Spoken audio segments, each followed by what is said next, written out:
El Ministerio Apostólico de Enseñanza y Predicación Rema Internacional presenta hoy al Reverendo Fernando García Sotomayor con la proclamación de las buenas nuevas de Dios para tu vida. El mensaje de ayer, el mensaje de hoy y el mensaje para la eternidad a los que tienen hambre y sed de la palabra de Dios. Un querigma de Dios para el que oiga, el que tiene oídos para oír.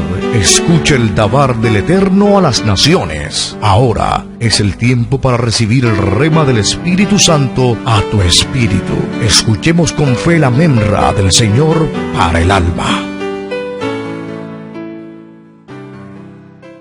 La palabra del Señor, quiero invitarles a buscar en sus Biblias el libro de los Hechos de los Apóstoles.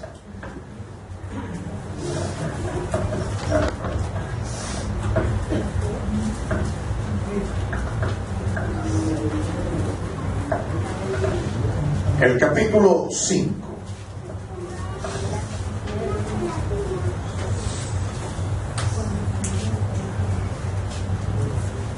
Libro de los Hechos de los Apóstoles, capítulo 5.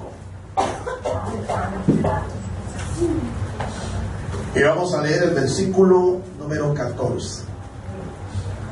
Hechos capítulo 5 y el versículo 14. Hemos titulado esta disertación Más que números. Más que números. Ahora sí, ¿ya todos tienen el pasaje? Amén. ¿No todos lo tienen? Amén. ¿Ya todos tienen el pasaje? Amén. Vamos a escuchar entonces al lector. Por favor, leemos la palabra de Dios. Y los que creían en el Señor aumentaban más, gran número, así de hombres como de mujeres, tanto que sacaban. Y los que creían en el Señor, ¿qué dice ahí? Aumentaban más.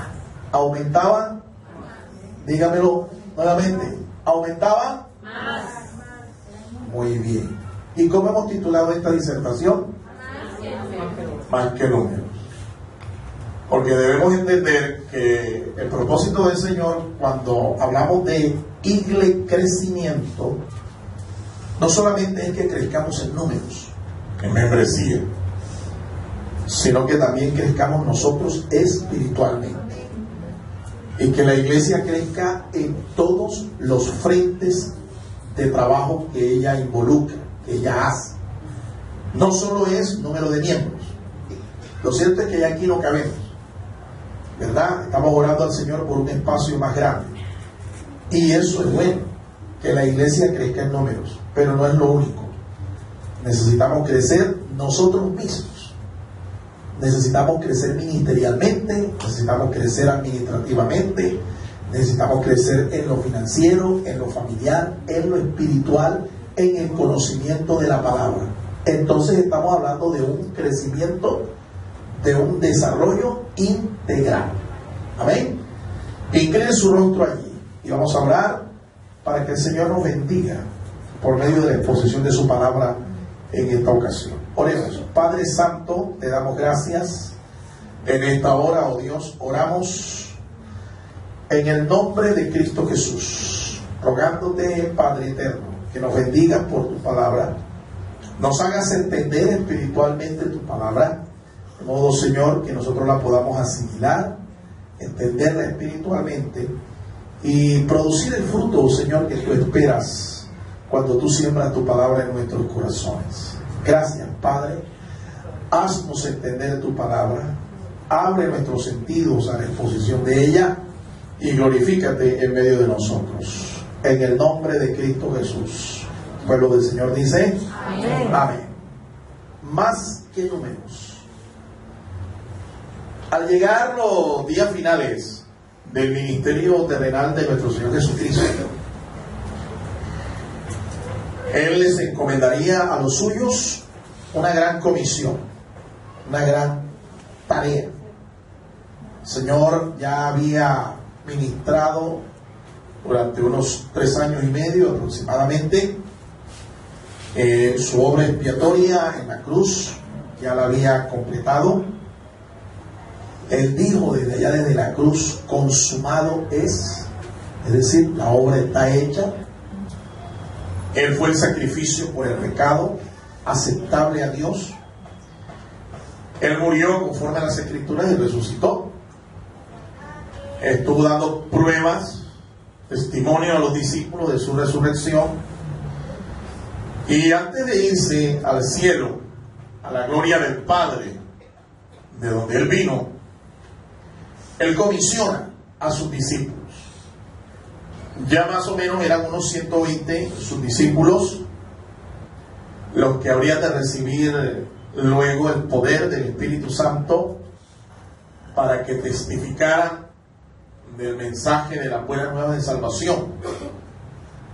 Esa gran comisión está ya en Mateo 28, 19.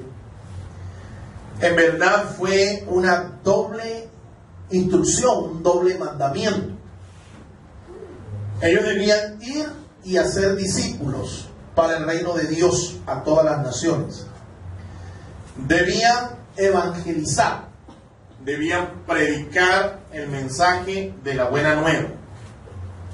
Así que cuando estamos hablando de lo que le da sentido, lo que le da identidad a la iglesia, estamos hablando de esta gran comisión. Una iglesia es iglesia porque se dedica prioritariamente a estas dos cosas, a estas dos tareas. Testificar acerca del mensaje del Señor para que aquellos que no conozcan al Señor lo conozcan y hagan parte de su reino. Eso es evangelizar, compartir la buena nueva de salvación en Cristo Jesús, en el poder del Espíritu Santo, para que aquellos que no son salvos vengan al conocimiento de la salvación, vengan al conocimiento de la vida eterna. Pero esa es la primera parte. La segunda parte consiste en una tarea igualmente importante, y es una tarea que complementa la primera. La segunda tarea es la de hacer discípulos, discipularlos. En el mismo mandamiento el Señor instruye a que se hagan discípulos para Él de todas las naciones. Diga conmigo esta palabra, discípulos. Dígalo conmigo, discípulos. Es importante que entendamos eso. El Señor quiere que hagamos discípulos, no fans. Él no quiere fans, no quiere fanáticos, quiere discípulos. ¿Y por qué hacemos esa distinción? Bueno, porque es que un fanático no es un discípulo, es un problema. Y hoy el mundo está detrás, las grandes personalidades de este mundo, deportistas, artistas de cine, en fin, políticos incluso, están tras la tarea de hacer fans, fanáticos, ¿sí? Pero no discípulos. Jesús quiere discípulos. Cuando hablamos de discípulos estamos hablando de gente comprometida con su fe, gente comprometida con la causa del Señor, gente que se compromete con la extensión del reino. Entonces yo no sé si tú puedes ver la diferencia entonces entre un fans y un discípulo. Ahora, hay muchas iglesias hoy en día que están llenas de fans, de fanáticos y de muy pocos discípulos. Nuestro propósito y nuestro deseo aquí en esta congregación es que esta congregación se convierta en no fanáticos, no fans de Jesucristo, sino en discípulos genuinos de nuestro Señor Jesucristo. Amén. ¿Cuánto dan gloria al Señor por eso, hermano? Este mandamiento sigue vigente para la iglesia de Cristo hoy en día. ¿Cuál mandamiento? Mandamiento de hacer discípulos. No solo evangelizar, sino discipular. Nosotros no debemos enfocarnos en las grandes conquistas de la iglesia de ayer, ¿sí? Porque ya le expliqué la semana pasada, de esa escuelita tenemos que salir. La escuelita de los hermanos Abba, ¿te acuerdas? ¿Sí? Ay, pastor, cuando yo predicaba, pastor, cuando yo ayunaba, cuando yo cantaba, pastor, usted ojalá me hubiera visto a mí, cuando yo ministraba, ya de esa escuela usted tiene que cancelar su matrícula. Tiene ahora que matricularse en la escuela del Señor de hoy. La de hoy, la que busca las experiencias nuevas de Dios para el día de hoy. Amén. No vivir del ayer. Tampoco debemos aplazar este trabajo para el día de mañana. Porque hemos aprendido que ya los campos están blancos para la siega, para la cosecha. Así que no debemos estar ciegos para el blanco, porque los campos están blancos para la siega. Eso habla de la urgencia de esta tarea. Es para hoy, no es para mañana. Esta es una tarea que hay que hacerla sin dilación, sin excusa, sin estar poniendo ya tanto parapeto y tanta condición al Señor. Es para hacerlo hoy. Hemos hablado que hay muchas formas y dijimos que los altares familiares, los grupos alfa, nos van a ayudar para ser discípulos del Señor en las propias casas, en nuestros hogares. Y que al final de este año, lo ideal es que cada familia aquí representada tenga un altar familiar. ¿Cuántos dan gloria a Dios? ¿Cuántos dicen amén? Amén. Que no tengan que decirle, mentirosos, sino que este propósito se alcance. Al final del año 2015 en mi casa tiene que haber un altar familiar. Hay que ir hoy. ¿Sí? Hoy. Y hoy hay que hacer discípulos para el reino de Dios. Ahora, para poder llevar a cabo esta inmensa tarea, es necesario observar cuidadosamente dos maneras, como lo hicieron en el principio los cristianos de la iglesia primitiva. Hay que observar, ¿sí? ¿Por qué? Porque es que esta comunidad, la primera iglesia cristiana, tuvo éxito en dar testimonio del Señor. Entonces, si ellos tuvieron éxito, hay que aprender de ellos. Si ellos tuvieron éxito en esta tarea, nosotros también, en el nombre del Señor, hoy vamos a tenerlo. Amén, hermanos. Porque el mismo espíritu que los ayudó a ellos, la misma palabra que les ayudó a ellos, también la tenemos en el día de hoy. Vamos a ver cuáles entonces fueron esas dos formas en que lo hizo la iglesia primitiva. En primer lugar, ¿cómo lo hizo la iglesia primitiva? Vamos a leer este texto. Hechos 5:42. Ahí nos describe el escritor sagrado cómo lo hizo la iglesia primitiva. Y dice así, Hechos 5:42. Y todos los días en el templo y por las casas no se cesaban de enseñar y predicar a Jesucristo. Otra vez, léamelo como gente del interior. ¿Sí? Y todos los días en el templo y por las casas no cesaban de enseñar y predicar a Jesucristo. Todos los días, dice el texto, no cesaba de predicar y enseñar al Señor Jesucristo. ¿Pero dónde? En las casas. ¿Sí se está dando cuenta? En las casas. El trabajo de la iglesia, y como lo hizo la iglesia, era diario.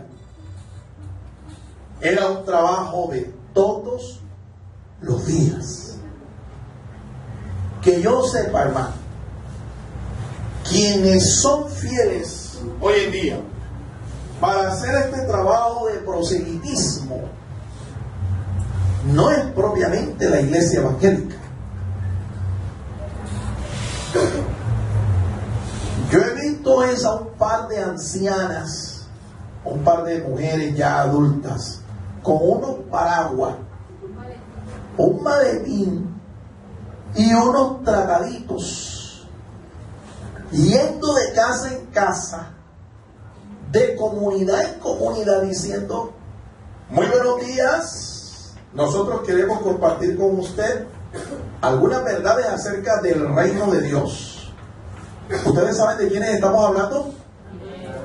Los testigos de Jehová. En esta tarea ellos son fieles y lo hacen a diario. Para ellos no hay invierno ni verano, no hay sol ni lluvia, no hay nada que los detenga en esta tarea. Y nosotros tenemos que imitar, no su doctrina, ¿sí?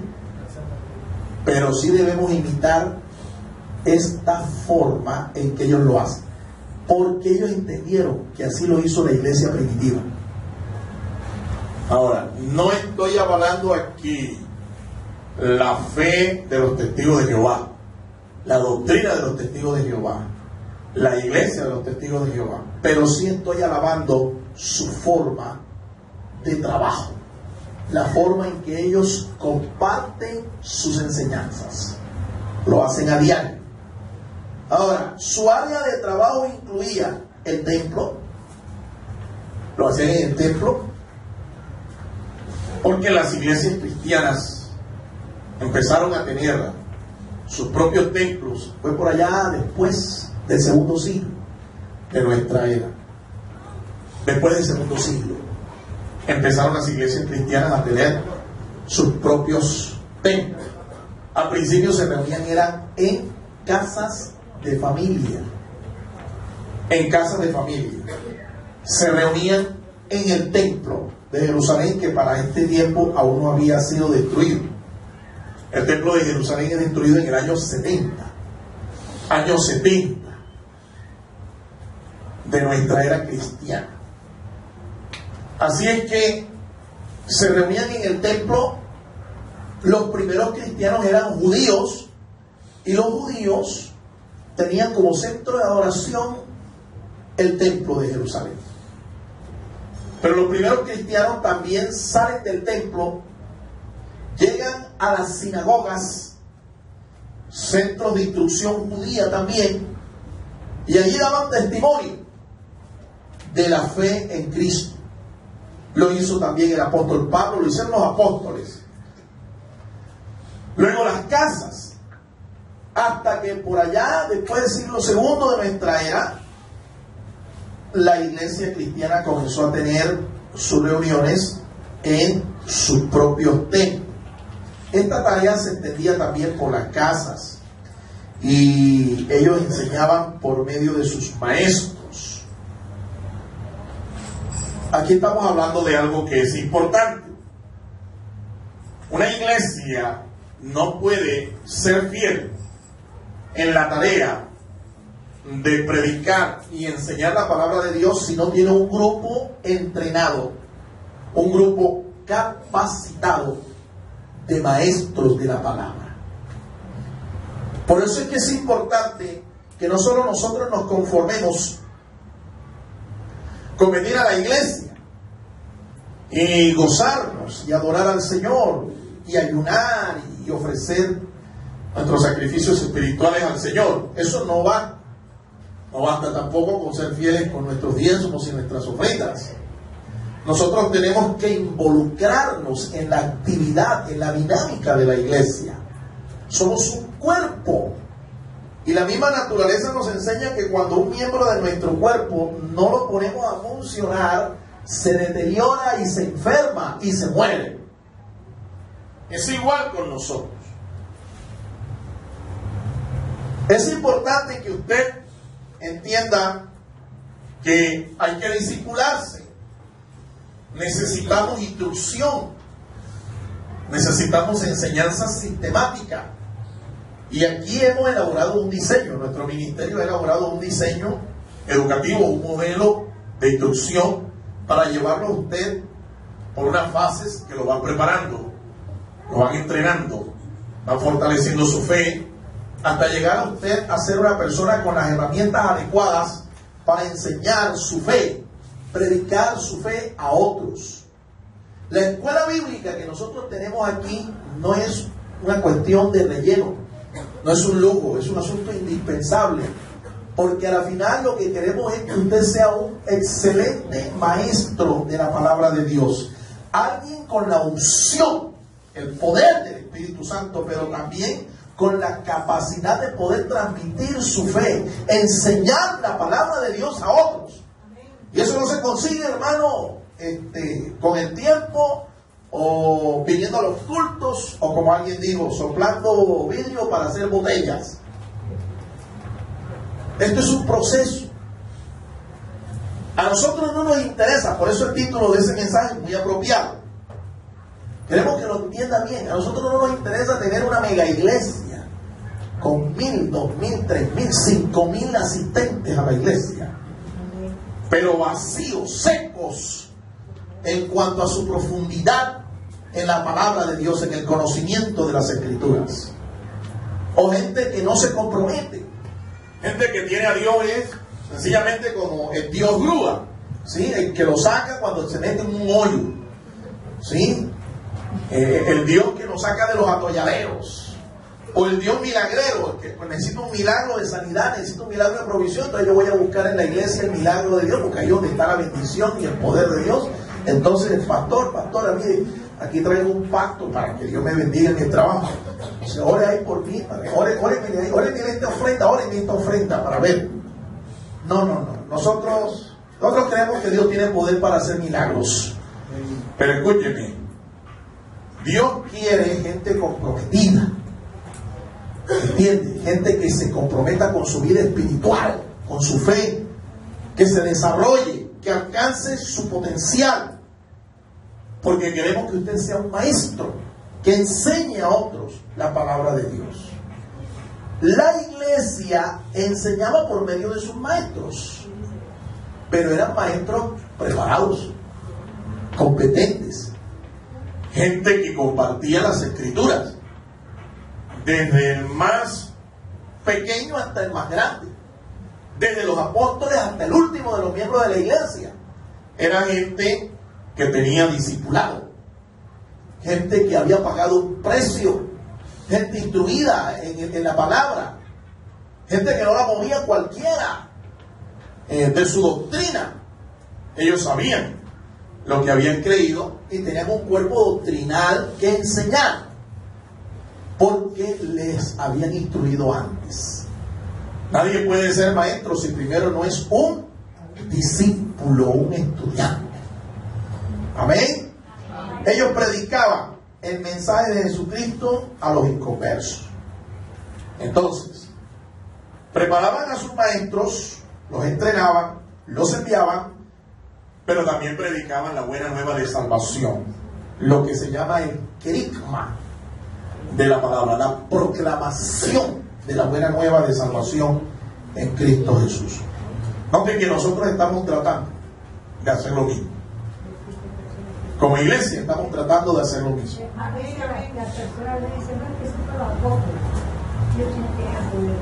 Así es. Ellos mismos. No solamente eran los apóstoles. Había gente como Esteban, por ejemplo, no era ningún apóstol. Como Felipe, no era apóstol. Y muchos de los que, siendo dispersados desde Jerusalén, comenzaron a predicar y a enseñar donde quiera que iban. ¿Cuánto da gloria al Señor, hermanos? Entonces, no es una opción cuando nosotros le invitamos, le animamos para que usted se involucre en el proceso de discipulado, e inclusive cuando ya termine su proceso de discipulado, vaya un escalón más arriba al seminario teológico Rema Internacional para seguirle preparando. Miren, fue tan efectiva la tarea de los hermanos allá en Jerusalén, que San Lucas, por el poder del Espíritu Santo, testificó diciendo, ahí en el libro de los Hechos dice esto. San Lucas fue el que escribió el libro de los Hechos. Decía, y crecía la palabra del Señor, y el número de los discípulos, ¿qué pasaba? Se multiplicaba grandemente en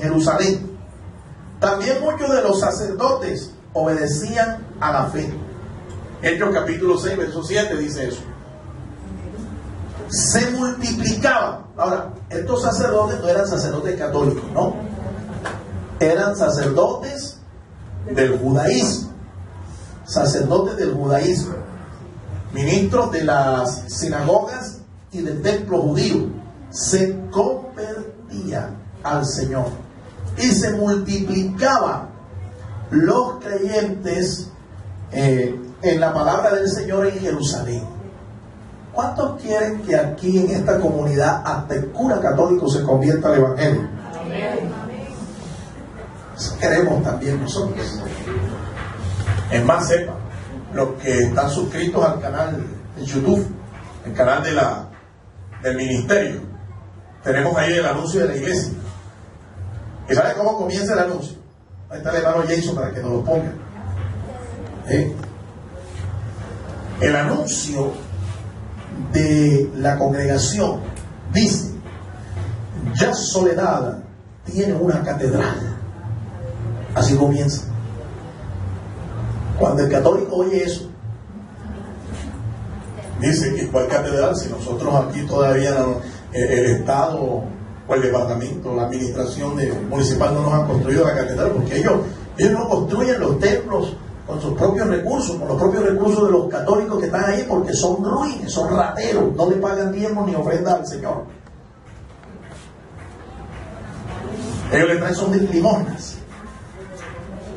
Ya ven, ellos se preguntan cuando oyen eso: ¿cuál catedral? ¿Cuál? No, es que la catedral somos nosotros. ¿Cuánto da gloria al Señor, hermano? ¿Cuánto da gloria a Dios? Dale un aplauso bien fuerte al Señor. Aleluya.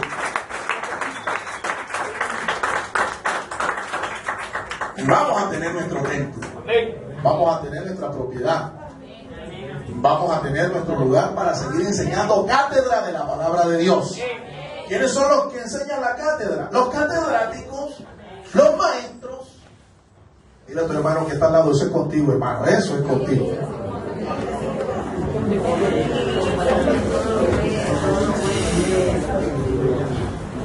Pero les reitero que nadie puede ser un catedrático, un maestro, si primero no es un discípulo. ¿Ven? Muy bien. Segundo, tenemos que aprender, como dijimos, de la iglesia primitiva. Y la iglesia primitiva lo hizo casa por casa. ¿Cómo lo hizo el apóstol Pablo? Léalo otra vez, hermano Camilo. Léalo, por favor. Y como nada que fuese útil, he ruido de anunciaros y enseñaros públicamente por las casas, testificando a judíos y a gentiles acerca del arrepentimiento para con Dios y de la fe en nuestro Señor Jesucristo. Muy bien. Entonces, fíjense, la iglesia primitiva lo hizo en el templo, lo hizo en las sinagogas, y aquí el apóstol Pablo nos está diciendo, el escritor sagrado, San Lucas, nos está diciendo que Pablo lo hizo también públicamente, pero también lo hizo casa por casa. Ahora, dijimos que nosotros también estamos tratando de hacerlo. Estamos reuniéndonos en este lugar que es nuestro santuario, lugar que hemos dedicado para el Señor. Estamos predicando públicamente. Estamos haciendo impactos al aire libre, ¿verdad? Estamos haciéndolo también casa por casa. ¿Cómo, pastor? Que yo sepa, yo no he ido todavía a ninguna casa por aquí. Sí, pero cuando se hace un altar familiar, se consigue el objeto de dar testimonio casa por casa. Cuando se hace una encuesta, esas encuestas que se han diseñado para este trabajo, lo hacemos casa por casa y conseguimos el objetivo. Así que si usted no está ni en una ni en la otra, usted está fuera del orden, fuera de propósito. Tienes que meterte en la vuelta, tienes que enroscarte, ¿me entiendes? Porque estás fuera.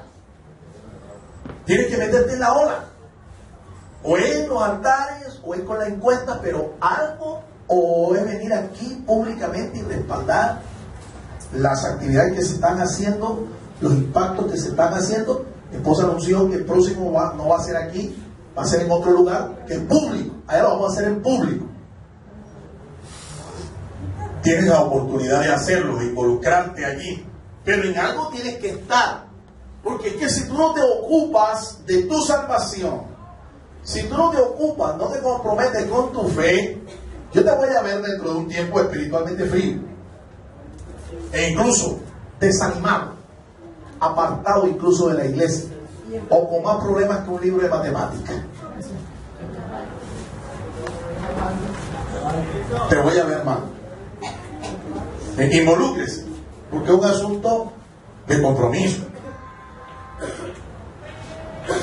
El escritor sagrado nos dice aquí que el apóstol Pablo lo hizo sin rehuir. Eso es prácticamente sin excusa, en otras palabras. Él no rehuyó el compromiso, no lo dilató, no dijo, bueno, ese es el trabajo de los pastores. Allá el pastor Santiago es el que tiene que hacerlo. Sí, o el pastor Fernando, la pastora, ellos son los que tienen que hacer este trabajo. Es más, para eso ya les empezamos a pagar. Así que el trabajo es de ellos, no mi amado. Aquí está dando testimonio el apóstol de que él lo hizo sin rehuir. No puso excusa, no dilató el asunto. Él no escatimó su fuerza, sus compromisos personales, no lo puso como excusa para no dar el mensaje. Él lo hizo. Ahora, él lo anunció como heraldo, el arrepentimiento del pecado. Un heraldo es alguien que hace una proclamación. Con otras palabras, el apóstol Pablo hizo aquí obra de evangelista. No solo como maestro, sino como evangelista. Él evangelizó. ¿Sí? Una cosa distinta es cuando yo enseño. Y otra cosa es cuando yo evangelizo, testifico. Cuando yo evangelizo, allí soy como un heraldo, soy un evangelista, alguien que proclama el mensaje de la buena nueva. Pero cuando soy un maestro, aquí estoy enseñando.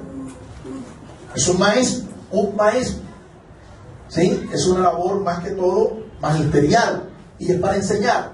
La enseñanza, la didáctica es pastoral, es de maestro. Pero cuando se está proclamando el mensaje, se está haciendo obra de ¿qué? Evangelista, de heraldo. Pablo hizo las dos cosas. ¿Sí? Él anunció como heraldo el mensaje del arrepentimiento. Arrepentirse del pecado. Pero también enseñó acerca de la fe. O sea, hizo también un trabajo allí magisterial. Él enseñó los fundamentos, la doctrina. Escribiéndole a los corintios, les digo, yo como perito, arquitecto, puse el fundamento. Mire otro cómo sobreedifica. ¿Quién hace eso? Un apóstol, un maestro, un pastor, es el que hace esta tarea. Él realizó también la tarea en público. Lo hizo en público. Fíjense, cuando llegó a Atenas, la capital de Grecia, a él lo invitaron a predicar acerca de su filosofía. Lo llamaron los dirigentes del Areópago de Atenas, una especie de teatro público en donde los oradores, los filósofos se paraban allí y públicamente anunciaban su mensaje. Pablo fue invitado a predicar aquí en el Areópago de Atenas. Hechos capítulo 17, ahí ves el discurso tremendo que da el apóstol. Allí lo hizo en público, lo hizo en público. Pero también lo hizo casa por casa. Visitó casa por casa. Cuando llegó a Éfeso, dice la palabra de Dios que él se dedicó a esa tarea por más de un año, año y medio, visitando casa por casa. En la mañana se dedicaba a su labor cotidiana de hacer tiendas de campaña y en las tardes la dedicaba a la tarea de testificar, de enseñar, casa por casa. Mira hasta dónde era el grado de compromiso que tenía el apóstol con su fe, con el Rey, con el Señor Jesús. Dedicaba prácticamente la mitad de su tiempo y en algunas ocasiones dice que estaba tan ocupado en la obra, que ni tiempo con el Señor tenía para comer, para atender sus asuntos personales. Sin embargo, lo hizo con gozo. Por eso estamos hablando aquí del misionero, del apóstol más efectivo de lo que tuvo el Señor. Su plan de evangelización también abarcó a judíos y a gentiles, porque la gran comisión que el Señor encargó a la iglesia consistía en predicar el evangelio a todos, tanto a judíos como a gentiles. Cuando hablamos de gentiles estamos hablando de gente que no es judía, que no es israelita. ¿Sí? El Señor Jesús dice, en los días de su ministerio, Juan el apóstol escribió, a los suyos vino, pero los suyos, ¿quiénes eran los suyos? Sus hermanos, los judíos, no lo recibieron. Y sigue diciendo el apóstol, más a los que le recibieron, a los que creen en él, les dio potestad de ser hechos, ¿qué cosa? Hijos de Dios. Entonces Pablo entendió la gran comisión, entendió que el mensaje tenía que predicarlo a judíos y a gentiles, y él se sentía un deudor. Él estaba como en deuda, se sentía en deuda con Dios para predicar el mensaje tanto a judíos como a gentiles. Yo no sé si esa sea la condición en la que Dios tenga que ponernos a nosotros, hacernos sentir como deudores, para que nos motivemos a compartir la buena nueva de salvación o discipular a los que ya son creyentes. Pero Pablo se sentía un deudor. Y lo cierto es esto, mi amado hermano. Lo cierto es que no hay manera de cómo pagarle a Dios nuestra salvación. Usted no tiene oro ni plata con que pagarle su salvación.